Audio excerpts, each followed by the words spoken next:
La question du parent, hem, «protecteur» entre guillemets, donc c'est celui qui ne pose pas d'actes maltraitants, vis-à-vis de l'enfant, mais qui vit dans la famille et qui est censé, observer des choses et se rendre compte que des choses dysfonctionnent. Hem, je pense qu'il est vraiment important de se plonger en soi-même et tous et toutes, en tant qu'adultes, est-ce que lorsqu'un enfant a des comportements inquiétants, interpellants, la première idée qui va nous venir: «Ah, il est abusé». Je pense que pour la moyenne des gens, c'est pas la première idée qui va passer à l'esprit. On va penser à des tas de choses sauf à ça. Alors maintenant, vous vous focalisez sur votre cellule familiale et vous devez penser qu'un adulte avec lequel vous entretenez des relations, familiales, affectives, que vous rencontrez régulièrement, serait capable de poser de tels actes sur un enfant? Est-ce que ça vous viendrait même à l'esprit? Alors imaginez-vous dans un couple qui a une relation conjugale positive, cette idée-là surgit encore moins. En plus, si l'intimité de ce couple et sa vie sexuelle se passent relativement bien. Donc en soi, il faut se replonger dans notre propre expérience d'être humain et de se dire: «Est-ce que c'est la première chose qui me viendrait avant de jeter la pierre aux parents qu'il n'a pas vus ou qui n'a pas, vu les appels ou entendu les appels de son enfant ou observé certains comportements de son conjoint?» Si papa et l'enfant, durent un peu longtemps au moment de l'endormissement, personne ne va penser que papa est en train ou maman est en train d'abuser de son enfant. C'est pas la première idée. On se dit: «Tiens, elle a plus de mal à s'endormir aujourd'hui, il reste un peu plus longtemps, c'est bien gentil, moi je suis tranquille à ne pas devoir le faire» et voilà. Donc je pense qu'il faut repartir de ça.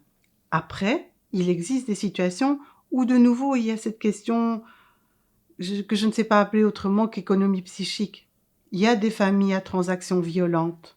Hem, il y a des dépendances affectives ou financières qui se jouent dans les couples et dans les familles, qui font qu'à certains moments, on n'est pas aveugle volontairement, mais on ne voit pas certaines choses.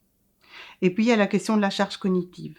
J'ai entendu il y a peu quelqu'un dire, un cognitiviste, une chercheuse, en sciences cognitives qui disait: «Notre cerveau est très paresseux et quand il peut se contenter d'une explication simple, connue, il va pas aller chercher autre chose». Et donc la charge cognitive de devoir te se dire: «Tiens, mon enfant, elle ne veut plus que je la lave, elle a souvent des rougeurs», c'est tellement plus simple d'aller voir le médecin, de se dire: «C'est pas grave». Plutôt que de voir que peut-être, tiens oui, papa il insiste pour que régulièrement elle aille faire la sieste, ou que maman elle insiste pour faire autre chose. Et c'est toute une démarche, hem, de réflexion, de remise en cause des familiers qui est compliquée à faire. Et donc il faut tenir compte de ça et elle est la même pour les professionnels qui peuvent parfois être aveugles à certains signes de présentés par les enfants ou certaines paroles qu'on n'entend pas et on se dit après coup: «Mais j'ai pas entendu». Et donc pourquoi j'ai pas entendu? Et c'est une question de charge cognitive et c'est pour ça qu'il faut vraiment, en tant que professionnel, hem, lire beaucoup de romans, lire des choses qui ne concernent peut-être pas directement ce qui est directement en lien avec notre profession, pour s'ouvrir, être dans l'ouverture. Quand on peut penser les choses, on peut les entendre.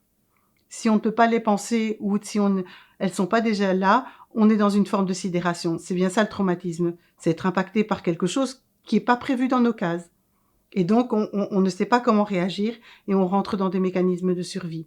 Alors que si on a déjà alimenté une réflexion, ce que la personne nous dit, on va pouvoir l'enregistrer, faire fonctionner notre néocortex et notre lobe frontal et on va pouvoir le penser et se dire: «Ah oui, elle me dit ça, peut-être que si elle me dit ça ou il me dit ça, ça veut dire telle chose».